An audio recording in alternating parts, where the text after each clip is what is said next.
kinds and flavors. Merong tuna sandwich, may salmon, may pickles, and a lot more.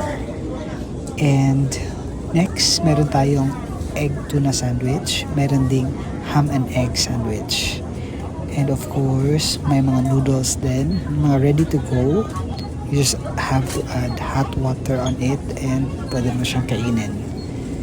And super madaming choices talaga dito. May fried chicken nasa counter, may sausage, may crochet, and different kinds of fried food. Ayan yung different kinds of onigiri. And more rice toppings or rice bowls or mga to-go meals na pwede mo lang siyang i-microwave. And ayan yung closer look na mga sandwiches. Meron ding pizza roll and